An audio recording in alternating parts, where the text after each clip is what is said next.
আসন্ন ডব্লিউবিপি পরীক্ষার কথা মাথায় রেখে আজ আমরা অঙ্কের একটা সেট প্র্যাকটিস করব। এই সিরিজের আজ 11 নম্বর প্র্যাকটিস সেট। চলো আজকের সেশন শুরু করা যাক। 100 থেকে 1000-এর মধ্যে যে কোনো সংখ্যা থেকে যদি সেই সংখ্যার অঙ্কগুলির যোগফল বিয়োগ করা হয় তবে বিয়োগফল সর্বদা কোন সংখ্যা দ্বারা বিভাজ্য হবে। দেখো 100 থেকে 1000-এর মধ্যে যে সংখ্যাটা থাকবে সেটা 3 অঙ্কের সংখ্যা হবে, অর্থাৎ 3 ডিজিট নাম্বার হবে। 3 অঙ্কের সংখ্যাকে আমরা কিভাবে রিপ্রেজেন্ট করতে পারি? মনে করো আমি একটা 3 অঙ্কের সংখ্যা লিখছি, সেটা হচ্ছে 100x plus 10y plus z। একক স্থানের অঙ্কের সঙ্গে 1 যোগ করা হয়। আমি মনে করলাম একক স্থানের অঙ্কটা z, এর সঙ্গে 1 যোগ করলে z হবে। দশক স্থানের অঙ্কটা y মনে করলাম, দশক স্থানের অঙ্কের সঙ্গে 10 গুণ করলে এই ডিজিটটা পাবো। এবং শতক স্থানের অঙ্কটাকে আমি x মনে করেছি, তার সঙ্গে 100 আমি গুণ করলাম। এটা হবে 3 অঙ্কের সংখ্যাটা। তাহলে এই 3 অঙ্কের সংখ্যার অঙ্কগুলো কোনগুলো? x, y, z এগুলো হচ্ছে অঙ্ক। x শতক স্থানীয় অঙ্ক, y দশক স্থানীয় অঙ্ক এবং z একক স্থানীয় অঙ্ক। এবার এই সংখ্যাটা থেকে বলেছে যদি সেই সংখ্যার অঙ্কগুলির যোগফল বিয়োগ করা হয়। আমি বিয়োগ করব কোনগুলো? এই যে সংখ্যাটা আছে এই সংখ্যার অঙ্কগুলোর যোগফল। এখানে শতক স্থানীয় অঙ্ক x, দশক স্থানীয় অঙ্ক y এবং একক স্থানীয় অঙ্ক z, সেটাকে আমি বিয়োগ করে দিলাম। এই যে বিয়োগফলটা হবে সেটা সর্বদা কোন সংখ্যা দিয়ে বিভাজ্য হবে, এটাই প্রশ্ন। বোঝা গেছে? দেখো আমি যদি ব্র্যাকেটটা খুলি এখান থেকে 100x plus 10y plus z minus x minus y minus z, তাহলে এক্স 100x থেকে বিয়োগ গেলে হবে 99x, 10y থেকে y বিয়োগ গেলে হবে প্লাস 9y, আর জেড জেড কেটে যাচ্ছে। এখান থেকে আমি যদি 9 কমন নিই এটা আসবে 11x প্লাস ওয়াই, অর্থাৎ এই সংখ্যাটা কি 9 ইন্টু সামথিং, তাই তো? তাহলে আমি দেখতে পেলাম যে সংখ্যাটা আসছে সেই সংখ্যাটা সর্বদা 9 দিয়ে বিভাজ্য হবে, কেন এটা 9 এর গুণিতক একটা সংখ্যা আছে। তাহলে এই পুরো সংখ্যাটা 9 দিয়ে বিভাজ্য হবে, যেটা অপশন নাম্বার 4-তে আছে। কোন রম্বসের একটি কর্ণের দৈর্ঘ্য অপরটির 70%। রম্বসের ক্ষেত্রফল ও রম্বসটির বৃহত্তর বাহুটির উপর অঙ্কিত বর্গক্ষেত্রের ক্ষেত্রফলের অনুপাত নির্ণয় করো। অনুপাতটা কিসের হবে? যে রম্বসটার কথা বলা হয়েছে সেই রম্বসের ক্ষেত্রফল এইটার সঙ্গে বলা হয়েছে বর্গক্ষেত্রের ক্ষেত্রফল, এই দুটো রেশিও বার ক্ষেত্রে হবে। এবার বর্গক্ষেত্রটা কি করে আঁকা হবে? রম্বসটার যে বড় কর্ণটা আছে, রম্বসটা বৃহত্তর কর্ণের হবে, এখানে এইটা বৃহত্তর কর্ণের উপর অঙ্কিত বর্গক্ষেত্রের ক্ষেত্রফলের অনুপাত। তাহলে বর্গক্ষেত্র যেটা আঁকা হবে সেটা হবে রম্বসের যে সবচেয়ে বড় কর্ণটা আছে তার উপর যে বর্গক্ষেত্রটা আঁকা হবে তার ক্ষেত্রফলের অনুপাত। এবার দেখো রম্বসের ক্ষেত্রফল আমরা কি জানি? যদি এই একটা রম্বস, এই রম্বসের এই একটা কর্ণ D1 এবং এই কর্ণটা যদি D2 হয়, তাহলে রম্বসের ক্ষেত্রফলের ফর্মুলা সেটা হবে হাফ ইন্টু কর্ণদ্বয়ের গুণফল, অর্থাৎ half into D1 into D2। এটা হবে রম্বসের ক্ষেত্রফল। এবার আমি যদি বলি যে এই রম্বসের ক্ষেত্রে D1 কর্ণটার দৈর্ঘ্য D2 থেকে বেশি, অর্থাৎ এই কর্ণটা বড়, D1 কর্ণটা বড়, বলেছে যে কর্ণটা বড় হবে সেই কর্ণটার বাহুর কর্ণের উপর অঙ্কিত বর্গক্ষেত্রের ক্ষেত্রফল। তাহলে এই D1টা যদি সবচেয়ে বড় কর্ণ হয়, এর উপর যে বর্গক্ষেত্রটা আঁকবো সেই বর্গক্ষেত্রের 4টে বাহুই তাহলে D1 হবে, তাই না? এই কর্ণের উপর বর্গক্ষেত্র আঁকলে বর্গক্ষেত্র 4টে বাহু সমান হয়, তাই এর উপর যে বর্গক্ষেত্র আঁকা হবে সেই 4টে বাহুর মাপ কিন্তু D1 হবে। তাহলে সেই বর্গক্ষেত্রের ক্ষেত্রফল কত হবে? সেই বর্গক্ষেত্রের ক্ষেত্রফল হবে কত? যেহেতু বাহু হচ্ছে D1, আমরা জানি বর্গক্ষেত্রের ক্ষেত্রফল বাহু স্কয়ার, তাহলে আমি বলবো সেটা হবে D1 স্কয়ার। আমি কি মনে করেছি? D1টা D2 থেকে বড়। বোঝা গেছে? এবারে দেখো ওরা চেয়েছে রম্বসের ক্ষেত্রফল আর বর্গক্ষেত্রের ক্ষেত্রফলের রেশিও কত। আমি দেখতে পাচ্ছি এই আঁকার ক্ষেত্রে রম্বসের ক্ষেত্রফল half into d1 into d2, আর বড় ক্ষেত্রের ক্ষেত্রফল হবে d1 স্কোয়ার। d1 স্কোয়ারটাকে আমি d1 ইন্টু d1 করে লিখলাম। বোঝা গেছে? এই d1 স্কোয়ারটাকে আমি d1 ইন্টু d1 করে লিখলাম যাতে করে এটা বলতে সুবিধা হয়। যে তাহলে এই জায়গাটা কি এলো, d2 বাই 2d1, এটা হবে আমার উত্তর। এবার d1 আর d2 কি করে বার করব? এখানে বলা হয়েছে যে একটা বাহুর দৈর্ঘ্য অপরটার 70%। আমি মনে করছি যে বড় কর্ণটার দৈর্ঘ্য, যেটাকে আমি d1 বলেইছি আগে, সেটা হচ্ছে 10 ইউনিট। তাহলে ছোট কর্ণটার দৈর্ঘ্য কত হবে? ছোট কর্ণ আমি আঁকায় বলেছি এটা হচ্ছে d2, এটার দৈর্ঘ্য হবে 70%, 10 এর 70% মানে 7। তাহলে d1 এর ভ্যালু 10 আর d2 এর ভ্যালু 7 আমি এখানে পুট করব। এখানে যদি পুট করি d1 এর ভ্যালু 10, d2 এর ভ্যালু 10 আর এটা হচ্ছে 7।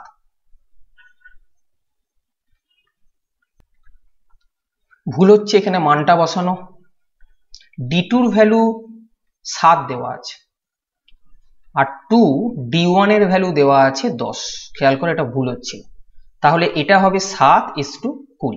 তাহলে আমাদের অ্যান্সার হবে 7:20, যেটা অপশন নাম্বার 3-এতে আছে। বোঝা গেছে? √x মাইনাস √y সমান 1 এবং √x প্লাস √y সমান 17 হলে √xy এর মান কত? দেখো এই জায়গাটা কি দেওয়া আছে, আমি যদি এইটাকে a মনে করতাম আর এটাকে যদি আমি b মনে করতাম তাহলে a মাইনাস b এর মান দেওয়া আছে 1। একই রকম ভাবে a প্লাস b এর মান দেওয়া আছে 17, a মাইনাস b এর মান দেওয়া আছে 1, a প্লাস b এর মান দেওয়া আছে 17। তোমাকে বলেছে ab এর মান কত, তার কারণ কি √x এর মান আমি a ধরেছি আর √y এর ভ্যালু আমি b ধরেছি, তাহলে ab এর মান কত? a minus b, a plus b এর ভ্যালু দেওয়া আছে, ab এর মান চাইছে। দেখো আমরা একটা ফর্মুলা জানি 4ab, বীজগণিতে একটা ফর্মুলা আছে 4ab, যার ফর্মুলা হচ্ছে a plus b whole square minus a minus b whole square. এই ফর্মুলাটাকে আমরা অ্যাপ্লাই করে এই অঙ্কটাকে করতে পারবো। তাহলে আমি বলতে পারি যেহেতু এখানে x আর √x আর √y এর মান যথাক্রমে a আর b ধরেছি, তাহলে আমি বলবো a plus b whole square minus a minus b whole square, এটা সমান কত আসছে? √x প্লাস √y এর মান হচ্ছে 17, দেখতে পাচ্ছ, তার স্কোয়ার। আমি জাস্ট এটার মান বসালাম, মাইনাস আছে √x মাইনাস √y এর মান 1 আছে, আমি সেটা এখানে বসালাম। 17 স্কোয়ার 289, সেখান থেকে 1 যদি বাদ যায় তাহলে এটা হবে 288। কিন্তু এইটার কার ফর্মুলা? √x প্লাস √y এর whole square minus √x minus √y এর হোল স্কোয়ার, এটা হচ্ছে 4ab এর ফর্মুলা। 4 আমি এখানে a ধরেছি √x আর b ধরেছি √y, তাহলে এইটার ফর্মুলা। কিন্তু এটার মান আমি দেখলাম 288 বেরোচ্ছে। √x ইন্টু √y মানে আমি √xy বলতে পারি। 4 দিয়ে যদি এটা কাটি এটা হবে 72, তাহলে √xy এর মান হচ্ছে 72, যেটা অপশন নাম্বার 2-এতে আছে। পিতা ও পুত্রের বর্তমান বয়সের সমষ্টি 33 বছর। 2 বছর আগে তাদের বয়সের গুণফল ছিল 28 বছর। পিতা ও পুত্রের বর্তমান বয়স কত? অপশন দেখে অঙ্কটা করো, তাড়াতাড়ি হবে। পিতা পুত্রের বর্তমান বয়সের যোগফল 33, এই অপশনেও 33 হচ্ছে, এখানেও যোগফল 33, এখানেও তাই, এখানেও তাই। তাহলে আমাদের সেকেন্ড কন্ডিশনটা স্যাটিসফাই করে দেখতে হবে। 2 বছর আগে তাদের বয়সের গুণফল ছিল 28 বছর। 2 বছর আগে বাবার বয়স এখন যদি 26 হয়, 2 বছর আগে হবে 24। ছেলের বয়স এখন যদি 7 হয়, 2 বছর আগে হবে 7 থেকে 2 কম হয় 5। তাহলে এই দুটোর গুণফল কত হচ্ছে? 120, কিন্তু ওরা চেয়েছে 28 বছর, তাই এটা হবে না। তাই এইভাবে তুমি দেখে যাও যে কোনটা অঙ্কটা উত্তর আসতে পারে। দেখো আমি যদি বলি যে এইটা 29 আছে বা এইটা 30 আছে, যে কোনো একটা, আমি যদি পরে 30টা দেখি, এখান থেকে 2 বছর মাইনাস করলে এটা আসছে কত? 28। তাহলে বাবার বয়স 2 বছর আগে ছিল 28। ছেলের বয়স এখন 3 আছে, 2 বছর আগে ছেলের বয়স কত হবে? 2 কমিয়ে দাও, সেটা হবে 1। দেখো এদের বয়সের গুণফল 28 এর 28 আসছে, যেটা প্রশ্নে দেওয়া আছে। তাহলে আমি বলবো আমাদের উত্তর হবে অপশন নাম্বার 2। ধার্য মূল্যের উপর 20% ছাড় দিয়ে কোনো বস্তু বিক্রি করে এক ব্যবসায়ীর 15% লাভ হলো। ক্রয় মূল্য ও ধার্য মূল্যের অনুপাত কত? দেখো এই জাতীয় অঙ্ক আগে কোনো একটা সেটে করানো হয়েছিল, যেখানে বলা হয়েছে যে আমাদের 3টে রাশি বলেছে, ক্রয় মূল্য, বিক্রয় মূল্য এবং ধার্য মূল্য। অর্থাৎ আমি যদি এখানে ক্রয় মূল্য, এখানে বিক্রয় মূল্য আর এখানে ধার্য মূল্য লিখি, প্রথমে বলেছে ধার্য মূল্যের উপর 20% ছাড় দিয়ে কোনো বস্তু বিক্রি করছে, অর্থাৎ ধার্য মূল্য যদি 100 হয় এর উপরে 20% ছাড় দিয়ে আমি বিক্রি করলে বিক্রয় মূল্য হবে 100 থেকে 20 বাদ দাও 80 টাকা, অর্থাৎ এই রেশিও হবে 80:100। বোঝা যাচ্ছে? আমি যদি এটাকে কাটতাম তাহলে আসতো 4:5, 25 দিয়ে কাটা, সরি 20 দিয়ে কাটা হচ্ছে, হয়েছে 4:5। এবারে পরের লাইনে বলেছে যে এক ব্যক্তির 15% লাভ হলো। লাভ কার উপরে হয়? ক্রয় মূল্যের উপরে সবসময় লাভ হয় যদি কিছু বলা না থাকে, অর্থাৎ ক্রয় মূল্য যদি 100 টাকা হয় তাহলে বিক্রয় মূল্য হবে 115 টাকা, তার কারণ ক্রয় মূল্যের উপর 15% লাভ হয়েছে। বোঝা গেছে? তাহলে ক্রয় মূল্য আর বিক্রয় মূল্যের অনুপাত 100:115। এটাকেও যদি আমরা একটু ছোট করে নিই, 5 দিয়ে কাটি, 20:23। বোঝা গেছে? এবারে দেখো এই জায়গাটায় যে বিক্রয় মূল্য একবার 4 বলছি একবার 23 বলছি, যেহেতু একটা জিনিসেরই বিক্রয় মূল্যের কথা বলা হচ্ছে তাই বিক্রয় মূল্যটা সমান হবে। এই দুটোকে সমান করতে গেলে এই সংখ্যাটাকে 23 দিয়ে গুণ করে দাও, মানে এই রাশিটাকে পুরো 23 দিয়ে গুণ করো, আর এই রাশিটাকে পুরো 4 দিয়ে গুণ করো। কি বললাম? এই যে টোটাল রাশি আছে এটাকে আমি 23 দিয়ে গুণ করে দিলাম, আর এই যে টোটাল রাশি আছে এটাকে আমি 4 দিয়ে গুণ করলাম, তার কারণ এখানেও 4:23 চলে আসবে, এখানেও 4:23 আসবে, অর্থাৎ বিক্রয় মূল্যটা সমান হবে। এই রেশিওটাকে যদি আমি বার করে নিই তাহলে কি হবে? আমি 4 দিয়ে যদি গুণ করি এই পুরো রাশিটাকে, এটা আসবে 4×20=80, এটা আসবে 4×23=92, এবং এটাও 92 হয়ে গেল। 23কে 4 দিয়ে গুণ করে, তাহলে 23কে 5 দিয়ে গুণ করে 115 আমি এখানে লিখব। তাহলে এটা হলো ক্রয় মূল্য, এটা বিক্রয় মূল্য এবং এটা ধার্য মূল্য। এটা হচ্ছে তাদের রেশিও। এবারে বলেছে ক্রয় মূল্য ও ধার্য মূল্যের রেশিও কত। আমি ক্রয় মূল্য কত দেখতে পাচ্ছি? 80। ধার্য মূল্য কত দেখতে পাচ্ছি? 115। বলেছে এই রেশিওটা কত বার করে দাও। 5 দিয়ে কাটো, 5×16=80, 5×23=115, অর্থাৎ উত্তর হবে 16:23, যেটা অপশন নাম্বার 3-তে আছে। 30 টাকা কিলো দরের চিনির সঙ্গে 45 টাকা কিলো দরের চিনি কি অনুপাতে মিশিয়ে 42 টাকা কিলো দরে বিক্রি করলে 20% লাভ হবে? দেখো এই অঙ্কগুলোর ক্ষেত্রে আমরা অ্যালিগেশন প্রসেস সাধারণত ইউজ করি, যেখানে তিনটে যে টার্ম আমরা ইউজ করব সেগুলো কিন্তু একই রাশি হবে, অর্থাৎ নয় তিনটেই ক্রয় মূল্য হবে, না হলে তিনটেই বিক্রয় মূল্য হবে। এক্ষেত্রে 30 টাকা কিলো দরের একটা চিনি আছে, অর্থাৎ এটা ক্রয় মূল্য। 45 টাকা কিলো দরের আর একটা চিনি আছে, অর্থাৎ এটাও ক্রয় মূল্য। কিন্তু 42 টাকা ধরে বিক্রি করছে, এটা হচ্ছে সেলিং প্রাইস বা বিক্রয় মূল্য। আমি দুটো ক্রয় মূল্য দেখতে পাচ্ছি, দুটো চিনির একটা বিক্রয় মূল্য দেখতে পাচ্ছি। আমাকে অ্যালিগেশন প্রসেসে যেহেতু তিনটে সেম রাশি থাকতে হবে, এখানে সিপি এখানে সিপি থাকলে আমি এখানেও সিপিতে বার করব, অর্থাৎ 42 টাকায় বিক্রি করে আমার 20% লাভ হয়েছে। আমি দেখব যে চিনিটা আমি 42 টাকা কেজি দরে বিক্রি করছি তার ক্রয় মূল্য কত হবে যখন আমি বিক্রয় করছি 20% লাভে। 42 টাকায় বিক্রি করে আমার 20% লাভ হয়েছে, বেস ফিগার 100 হবে। 20% লাভ মানে এর সঙ্গে 20 যোগ করে আমি বলবো 120। এই দুটো ফিগার আসবে। এবার আমি কোথায় যেতে চাইছি? আমি ক্রয় মূল্যে যেতে চাইছি, তার কারণ 42 টাকায় বিক্রি করে আমার লাভ হয়েছে। 42 টাকায় বিক্রি করে যদি লাভ হয় তাহলে ক্রয় মূল্যটা অবশ্যই কম ছিল। যাই আমি বললাম ক্রয় মূল্য কম ছিল, তাই এদের মধ্যে কম ফিগারটা উপরে বসবে আর বাদবাকি ফিগারটা নিচে বসবে। বোঝা যাচ্ছে? শূন্য কাটো, 2 দিয়ে কাটলাম এটাকে, এটা 5×7=35 এলো। অর্থাৎ যে চিনিটা 42 টাকা কিলো দরে বিক্রি করা হচ্ছে সেই চিনির কস্ট প্রাইস হচ্ছে 35 টাকা। এবারে আমরা পেলাম প্রথম ভ্যারিয়েন্ট যে সুগার আছে সেটা 30 টাকা কস্ট প্রাইস, দ্বিতীয়টা 45 টাকা, আর এদের মেশানোর ফলে যেটা কস্ট প্রাইস হচ্ছে সেটা হচ্ছে 35 টাকা। সেটা আমি এখানে বসালাম। খেয়াল করো এই সংখ্যাটা আর এই সংখ্যাটার মধ্যবর্তী একটা সংখ্যা হচ্ছে 35। মধ্যবর্তী মানে একদম মাঝখান না। 30 আর 45 এদের মাঝখানে যে কোনো একটা সংখ্যা, সেটা হচ্ছে 35, অর্থাৎ এদের মধ্যে অবস্থিত হবে। এবার আমরা অ্যালিগেশনে কি করি? এই সংখ্যাটা থেকে এই সংখ্যাটা বাদ দিই এবং এই সংখ্যাটা থেকে এই সংখ্যাটা বাদ দিই, সেটা এখানে বসবে। তাহলে রেশিও হলো 2:1, যেটা অপশন নাম্বার 1-তে আছে। খেয়াল রেখো যখন বাদ দেবে এটা হচ্ছে অ্যাভারেজ আসে, অ্যাভারেজ থেকে সবসময় ছোটটা কম হয়, তাই এই সংখ্যা থেকে এই সংখ্যাটা বাদ যায়। আর এই সংখ্যাটা অ্যাভারেজের থেকে বড় হয়, তাই এখান থেকে এইটা আমি বাদ দেব। বোঝা গেছে? তাহলে রেশিও 2:1 হলো, যেটা আমাদের অপশন নাম্বার 1 আছে। ত্রিভুজ এবিসি তে এবি ও এসি বাহুর মধ্যবিন্দু যথাক্রমে ডি ও ই, বিএসি কোণের মান 40 ডিগ্রি এবং এবিসি কোণের মান 65 ডিগ্রি হলে সিইডি কোণের মান কত? একটা যে কোনো ত্রিভুজ আছে, এই এবিসি ত্রিভুজের এবি আর এসি বাহুর মধ্যবিন্দু ডি আর ই, দুটো বিন্দু ডি আর ই আমি যোগ করে দিলাম, এটা ডি এটা ই।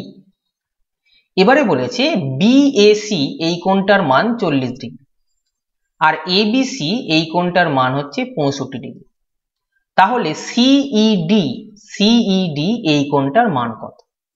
এটাই প্রশ্ন।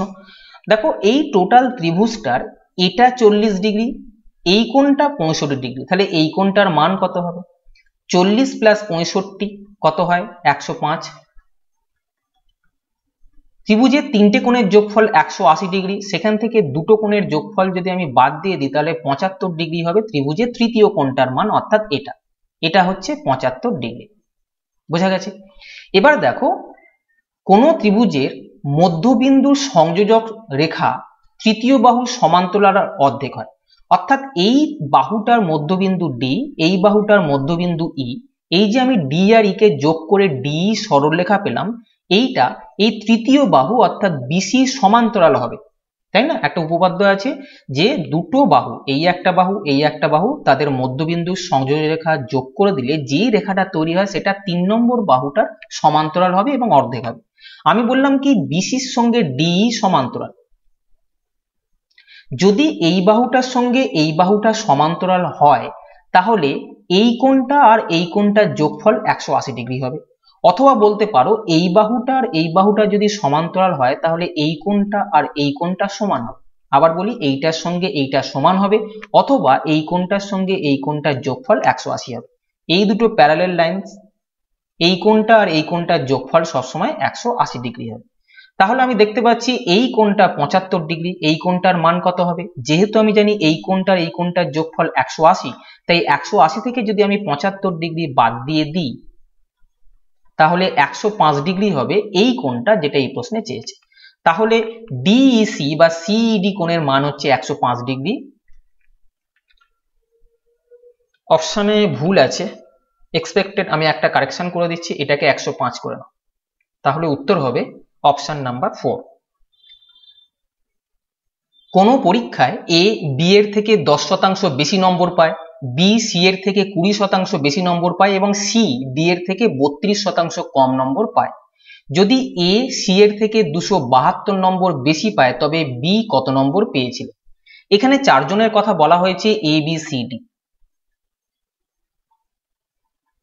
দেখো এখানে কার নাম্বারটাকে 100 ধরলে বাদবাকি ফিগারগুলোকে ক্যালকুলেশন করা সোজা হবে সেটা একটু ভাবতে হবে।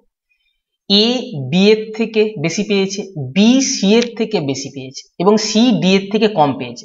আমি এখানে দেখছি বেশি পেয়েছে এ বি এর থেকে, এখানে দেখছি বি সি এর থেকে বেশি পেয়েছে, তাই আমি সি কে ধরবো 100 নম্বর। কেন? তারপরে কম পাওয়ার কথা চলে আসছে, দুটোই বেশি বলেছে তাই আমি সি কে 100 ধরলাম। বি সি এর থেকে 20% বেশি নাম্বার পায়, সি যদি 100 পায় তাহলে বি পাবে 20% বেশি নাম্বার, অর্থাৎ বি পাবে 120। আবার এ বি এর থেকে 10% বেশি নাম্বার পায়, বি যদি 120 পায় এ পাবে তার থেকে 10% বেশি নাম্বার, 120 10% মানে হচ্ছে 12 নম্বর, তাহলে এ পাবে 120 প্লাস 12 132 নাম্বার। বোঝা গেছে? এবারে দেখো এখানে দিয়েছে সি ডি এর থেকে 32% কম নম্বর পায়, আমি ডি এর ক্যালকুলেশন করব কি না সেটা ডিপেন্ড করছে কি পরে ডাটা দিয়েছে। এখানে এ সি এর থেকে 272 নম্বর বেশি পায় বলেছে, ডি এর সঙ্গে কোনো লিঙ্ক এই ডাটার মধ্যে নেই, তাই আমি ডি এর কোনো তথ্য বার করব না। আমি দেখছি এ যদি 132 পায় সি পাবে 100, তাহলে এ কত বেশি পাচ্ছে? সি 100, এ যদি 132 পায় এ 32 ইউনিট বেশি পাচ্ছে, কিন্তু প্রশ্নে বলেছে 272 নম্বর বেশি পায়। আমি বলছি 32 নম্বর, প্রশ্নে বলছে 272 নম্বর বেশি পাচ্ছে, তাহলে 32 ইউনিটের ভ্যালু 272 নম্বর। তাহলে 1 ইউনিটের ভ্যালু কত?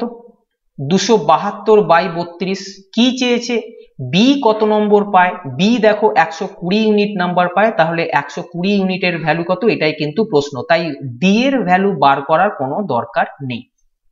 এটা আমি লিখতে পারি। আমি যদি এটা 8 দিয়ে কাটি, 4 8 32, 8 15 120 এবং 4 দিয়ে কাটলে এটা হচ্ছে 4 68, 68 কে 15 দিয়ে গুণ করলে 1020 হবে, যেটা অপশন নাম্বার 3 আছে। একটি চেয়ারের ক্রয় মূল্য একটি টেবিলের ক্রয় মূল্যের তুলনায় 25% কম। যদি কোনো ব্যক্তি 7টি টেবিলের ক্রয় মূল্যে 5টি চেয়ার বিক্রয় করেন তবে লাভের পরিমাণ কত হবে। দেখো এখানে বলেছে একটা চেয়ারের ক্রয় মূল্য একটা টেবিলের ক্রয় মূল্যের তুলনায় 25% কম। 25%-এর ফ্র্যাকশন ভ্যালু কত, 25%-এর ফ্র্যাকশন ভ্যালু 25/100 অর্থাৎ 1/4। এবারে বলেছে চেয়ারের ক্রয় মূল্য টেবিলের ক্রয় মূল্যের তুলনায় 25% কম, 25%-এর জায়গায় আমি পড়বো 1/4 কম। কেন 25%-কে ফ্র্যাকশন করলে 1/4 হয়। দেখো কার তুলনায় বলেছে, টেবিলের তুলনায়, টেবিলের তুলনায় যাই বলেছে, যাকে তুলনা করবে সে সবসময় এখানে বসবে। অর্থাৎ টেবিলের দাম যদি 4 ইউনিট হয়, চেয়ারের ক্রয় মূল্য 1 ইউনিট কম বলেছে, একটা টেবিলের ক্রয় মূল্যের তুলনায় কম বলেছে, বুঝেছো? যাকে তুলনা করছে টেবিলের ক্রয় মূল্যের তুলনায় সেটা কিন্তু নিচে থাকে। অর্থাৎ টেবিলের ক্রয় মূল্য যদি 4 টাকা হয় তাহলে চেয়ারের ক্রয় মূল্য হবে 1 টাকা কম, কারণ এখানে কম বলেছে। তাহলে চেয়ারের ক্রয় মূল্য কত হবে, 4 টাকা যদি টেবিলের ক্রয় মূল্য হয়, চেয়ারের ক্রয় মূল্য হবে 1 টাকা কম অর্থাৎ 3 টাকা। তাহলে আমি বলতে পারি চেয়ারের ক্রয় মূল্য 3 টাকা হলে টেবিলের ক্রয় মূল্য হবে 4 টাকা, বলা যায়। এবারে দেখো ব্যক্তি বিক্রি করছে কোন জিনিসটা, আমি দেখছি ব্যক্তি বিক্রি করছে চেয়ার। তাহলে 5টা চেয়ার যদি বিক্রি করে আমি কনসেন্ট্রেট করব যে চেয়ার সম্বন্ধে কি ডাটা পাওয়া যায়, যেটা বিক্রি করবে সেটাকে নিয়ে ক্যালকুলেশন হবে। 5টা চেয়ার বিক্রি করব, আচ্ছা 5টা চেয়ার যদি বিক্রি করি 5টা চেয়ারের ক্রয় মূল্য কত হবে, একটা চেয়ারের ক্রয় মূল্য 3 টাকা যদি হয় তাহলে 5টা চেয়ারের ক্রয় মূল্য হবে 15 টাকা। এটা কেনা দাম হলো চেয়ারের। এবার এই চেয়ারগুলো বিক্রি করছে কত টাকায়, তিনি বিক্রি করছেন 7টা টেবিলের ক্রয় মূল্যে। আমি তাহলে দেখব যে বিক্রয় মূল্যটা হবে সেটা হবে 7টা টেবিলের যা কেনা দাম সেই দামটা। একটা টেবিলের কেনা দাম হচ্ছে 4 টাকা, 7টা টেবিলের কেনা দাম হবে 7 দিয়ে গুণ করো 28 টাকা। তাহলে আমি দেখলাম চেয়ারগুলো কিনেছে 15 টাকায় আর বিক্রি করেছে 28 টাকায়, তাহলে তার লাভ কত, 28 থেকে 15 টাকা বাদ দিলে 13 টাকা। 15 টাকায় কিনে 13 টাকা লাভ হয়েছে, অর্থাৎ ক্রয় মূল্যের উপর সবসময় লাভ ক্যালকুলেশন হয়, তাই আমি বলবো 15 টাকায় লাভ 13 টাকায় 100 টাকা কত, এটাই কিন্তু প্রশ্ন। বোঝা গেছে? এখান থেকে 13 দুগুণে 26, 260/3, এটা আসবে 86.66%, যেটা অপশন নাম্বার 3-তে আছে। এক কাপড় ব্যবসায়ী তার মজুদ কাপড়ের অর্ধেক 40% লাভে, বাকি কাপড়ের অর্ধেক 40% ক্ষতিতে এবং এরপর যে কাপড় থাকে তা ক্রয় মূল্যে বিক্রি করলে তার মোটের উপর কত শতাংশ লাভ বা ক্ষতি হলো। দেখো আমি যদি মনে করি যে ব্যবসায়ী 100 মিটার কাপড় মজুত করেছেন এবং এই 100 মিটার কাপড় তিনি 100 টাকায় কিনেছেন, তাহলে আমি বলতে পারি কাপড়ের দাম 1 টাকা পার মিটার। বোঝা গেছে? অর্থাৎ প্রতি মিটার কাপড়ের ক্রয় মূল্য হচ্ছে 1 টাকা। 100 মিটার কাপড় কিনেছেন 100 টাকা দিয়ে, প্রতি মিটার কাপড়ের দাম 1 টাকা। এবারে বলেছেন কাপড়ের অর্ধেক 40% লাভে বিক্রি করছে। মোট কাপড় হচ্ছে 100 মিটার, তার অর্ধেক কত হবে 50 মিটার। এই 50 মিটার কাপড়ের প্রতি মিটার তিনি 40% লাভে বিক্রি করছেন বা 40% লাভে বিক্রি করছেন আমি ধরব। 40% লাভ মানে কি, একটা ফিগার হবে 100, আর লাভ যেহেতু 40% আছে তাই এর সঙ্গে 40 যোগ করে আমি বলবো 140। এবারে আমি কি চাইছি, আমি চাইছি তিনি কত টাকায় বিক্রি করেছেন।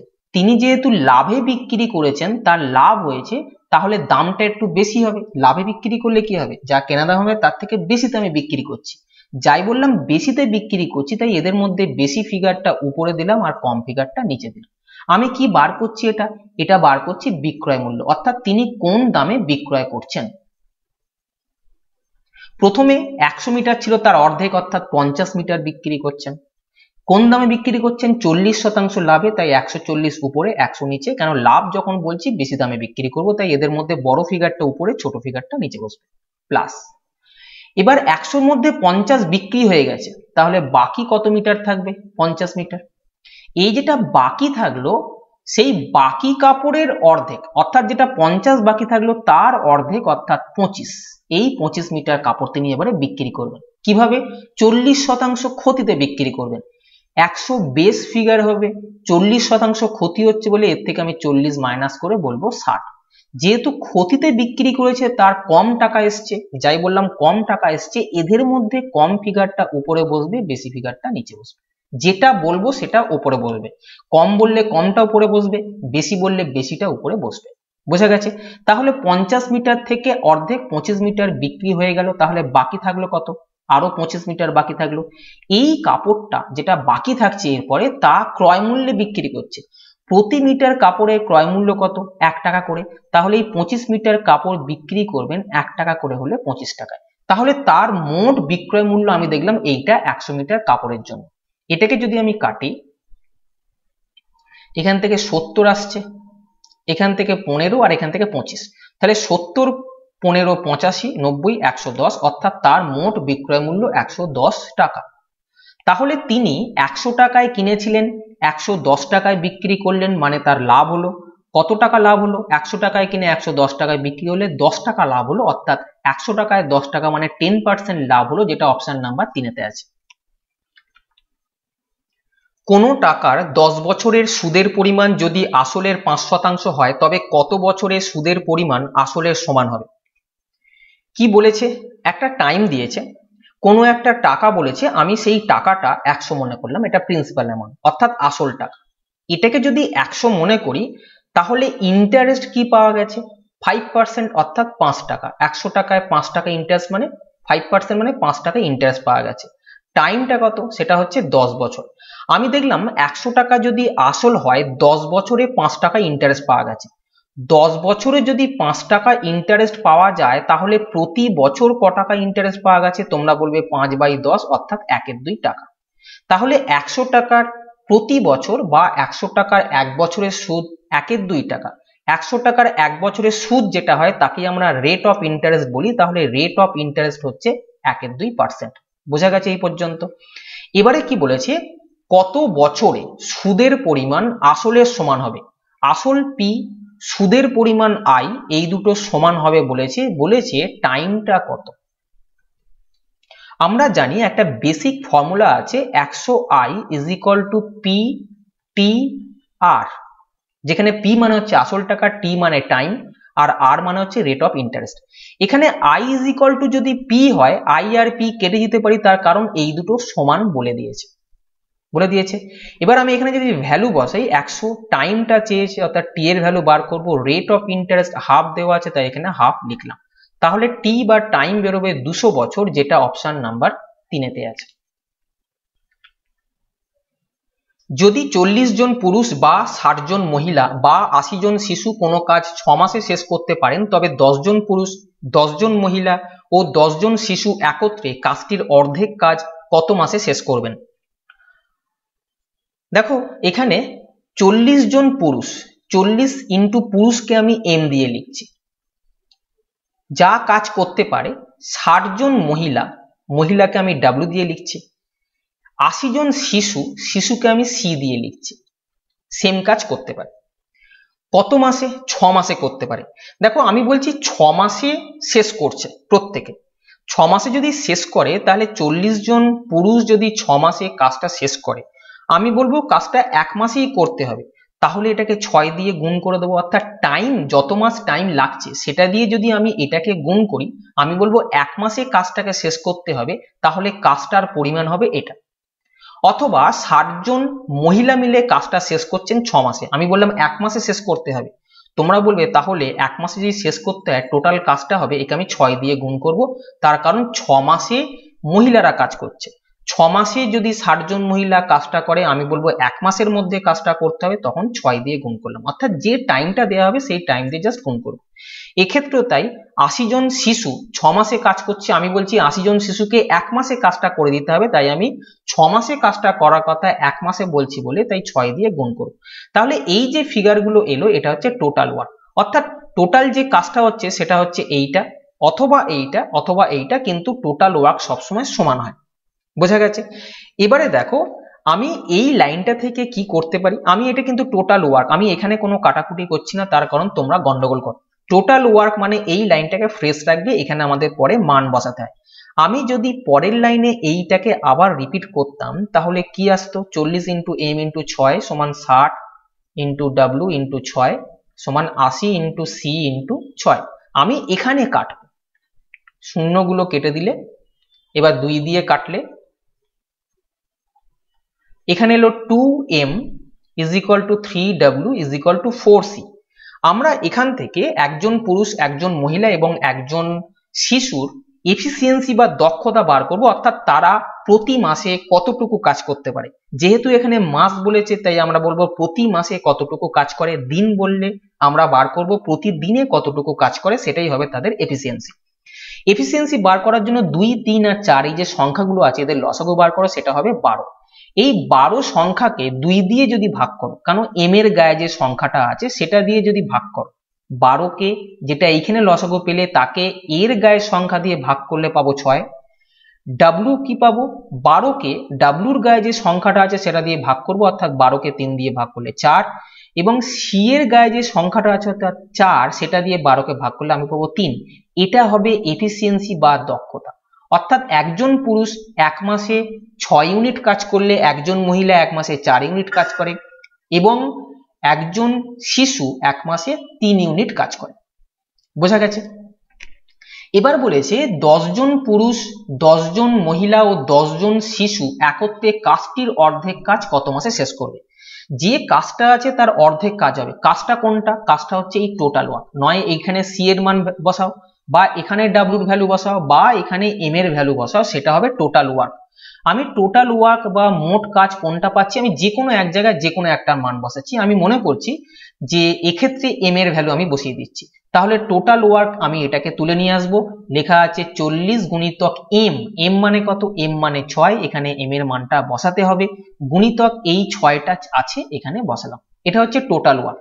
কিন্তু টোটাল কাজটা করতে বলা হয়নি, বলা হয়েছে কাজটার অর্ধেক কাজ করব, অর্থাৎ যেটা করতে হবে, যে কাজটা করতে হবে সেটা হচ্ছে এর অর্ধেক, অর্থাৎ 40 গুণিতক 6 গুণিতক 6 তার অর্ধেক মানে 2 দিয়ে ভাগ করলাম। বোঝা গেছে? আমি 2 দিয়ে ভাগ করলে এটা হবে এইটা, তাহলে 40 ইন্টু 18 এই কাজটাকে করতে হবে। কাদেরকে করতে হবে? 10 জন পুরুষ, 10 জন মহিলা ও 10 জন শিশুকে। 10 জন পুরুষ, 10 জন মহিলা এবং 10 জন শিশুকে কাজটা করতে হবে। দেখো 10 জন মহিলা প্রতি মাসে, 10 জন পুরুষ প্রতি মাসে কত করবে, একজন পুরুষ প্রতি মাসে 6 ইউনিট কাজ করে, তাহলে 10 জন পুরুষ প্রতি মাসে 10 ইন্টু 6 ইউনিট কাজ করবে। 10 জন মহিলা প্রতি মাসে কত করবে, ডাব্লুর ভ্যালু হচ্ছে 4, এখানে ডাব্লুর ভ্যালু বসাবো, এবং 10 জন শিশু, সি এর ভ্যালু 3 আছে তাই এখানে 3 বসাবো। তাহলে প্রতি মাসে, খেয়াল রেখো যেহেতু মাস আছে, প্রতি মাসে এই কাজটা সম্পন্ন হবে। এখান থেকে 10 কমন নিলে 6 প্লাস 4 প্লাস 3 অর্থাৎ 10 ইন্টু 13, অর্থাৎ কিনা 130 ইউনিট করে কাজ পার মান্থ কিন্তু হবে। কাজটা করতে হবে কত, 40 ইন্টু 18 এই কাজটা করতে হবে। প্রতি মাসে যদি 130 করে কাজ হয় তাহলে মোট মাস কতটা লাগবে আমরা এখান থেকে পেয়ে যাব।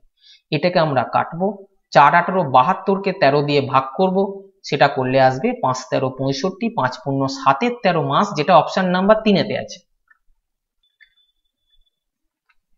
দুটি গাড়ি এ ও বি একটি শহর থেকে অন্য একটি শহরের দিকে যথাক্রমে 72 কিমি পার ঘন্টা ও 90 কিমি পার ঘন্টা বেগে রওনা দিল। যদি গন্তব্যে পৌঁছাতে বি গাড়িটি এ গাড়ির তুলনায় 1 ঘন্টা কম সময় নেয় তবে শহর দুটির মধ্যে দূরত্ব কত। দুটো শহর আছে, এখান থেকে এই পর্যন্ত দুজনে যাচ্ছে, অর্থাৎ এই দুটো শহরের মধ্যে ডিস্টেন্সটা কনস্ট্যান্ট। আমরা জানি distance is equal two speed into time. Distance যদি কনস্ট্যান্ট হয়, যেটা কনস্ট্যান্ট হবে সেটার ভ্যালু 1 মনে করে নাও, তাহলে s is equal two 1/t হবে। অর্থাৎ এক্ষেত্রে স্পিডের রেশিও আর টাইমের রেশিও পরস্পর ইনভার্স হবে, অর্থাৎ স্পিডের রেশিও যা হবে টাইমের রেশিও তার উল্টো হবে।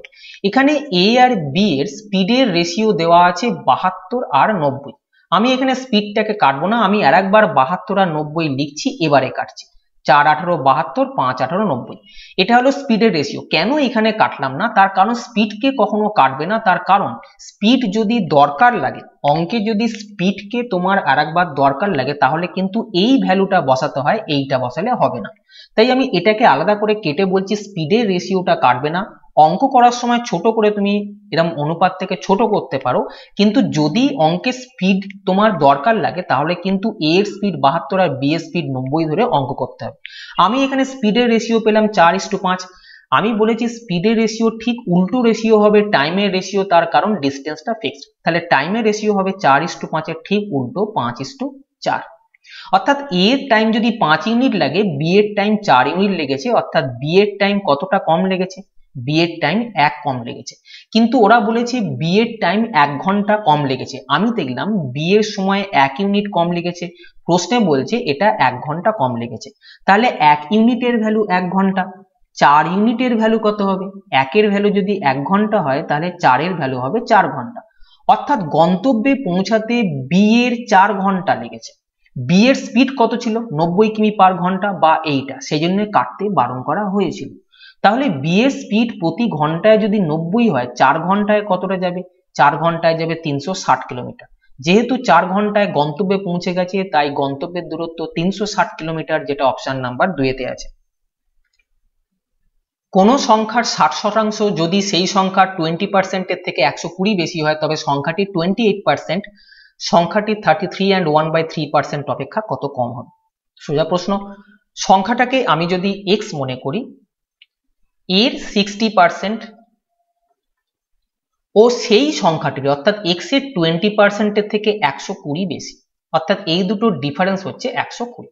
বোঝা গেছে সংখ্যাটা 60% এবং সংখ্যাটা 20% এর ডিফারেন্স 120, কারণ একটা আর একটার থেকে 120 বেশি বলেছে। এখান থেকে যদি আমি x কমন নিই, তাহলে 60 মাইনাস 20 কত হবে, 40%। অর্থাৎ x এর 40% এর ভ্যালু হচ্ছে 120। 40% মানে কি, পার্সেন্টেজ তুললে এখানে 100 আনবো, এটাকে কাটবো 3 দিয়ে, তাহলে x এর ভ্যালু হবে 300। অর্থাৎ যে সংখ্যার কথা বলা হচ্ছে সেই সংখ্যাটা হচ্ছে 300। এবার বলেছে সংখ্যাটা 28% এবং সংখ্যাটা 33.33% অপেক্ষা কত কম। দেখো এই জায়গায় যখন করেছিলাম x এর 60%, x এর 20%, এদের ডিফারেন্স কি করেছিলাম, যা 60 থেকে 20টা বাদ দিয়ে এখানে বসালেই চলতো, তাই তো। সংখ্যাটা যেটা আছে সেটা লিখবো, যে দুটো পার্সেন্টেজ আছে তাদের ডিফারেন্স বললে আগেই পার্সেন্টেজ গুলোকে বিয়োগ করে নিয়ে এখানে বসাবো। যদি এটা আমি বুঝতে পারি সংখ্যাটা হচ্ছে x, আমি আপাতত x এর মান বসালাম না। এখানে বলেছে যে 28% আর 33.13% অপেক্ষা কত কম, অর্থাৎ এদের মধ্যে ডিফারেন্স কত। 33.13% আর 28% এর ডিফারেন্স হচ্ছে 5.13%। 28 5 33 আর 1 3 ছিল, এই 5.13% এখানে বসিয়ে দাও। ঠিক যেভাবে এখান থেকে এখানে এসেছিল সেটাই এখানে করা হবে। বোঝা গেছে। x এর ভ্যালু 300, 3 5 15/15 1 16/3, পার্সেন্টেজ আছে তাই 100 করে দাও, 300 300 কাটলে এদের ডিফারেন্স হবে 16, বা কত কম যেটা চেয়েছে সেটা হবে 16, যেটা অপশন নাম্বার 3 তে আছে। যদি তিনটি ক্রমিক সংখ্যার গুণফল 210 হয়, তবে ক্ষুদ্রতম সংখ্যা দুটির যোগফল কত। তিনটে ক্রমিক সংখ্যা বলেছে, সেটাকে যদি বুঝতে না পারো তাহলে এইভাবে আগে দেখে নাও যে তিনটে ক্রমিক সংখ্যা কি হতে পারে। আমি এখান থেকে দেখতে পেলাম একটা 5 দেখতে পাচ্ছি, একটা 7 দেখতে পাচ্ছি, আর একটা 3 দুগুণে 6 দেখতে পাচ্ছি, অর্থাৎ তিনটে পরপর সংখ্যা 5 × 6 × 7। বোঝা গেছে। বলেছে এদের মধ্যে ক্ষুদ্রতম সংখ্যা দুটির যোগফল কত। এদের মধ্যে ছোট সংখ্যা দুটো হচ্ছে 5 আর 6। বলেছে এই 5 আর 6 এর যোগফল কত, তোমরা জানো 5 আর 6 এর যোগফল 11, তাহলে এই প্রশ্নের উত্তর হবে অপশন নাম্বার 4। তাহলে আজকে এই পর্যন্তই। যদি সেশনটা ভালো লাগে তবে চ্যানেলটা সাবস্ক্রাইব করো এবং বন্ধুদেরকেও শেয়ার করো, যাতে করে তারাও সমানভাবে উপকৃত হয়। ভালো থেকো, ভালোভাবে পড়াশোনা করো। টাটা।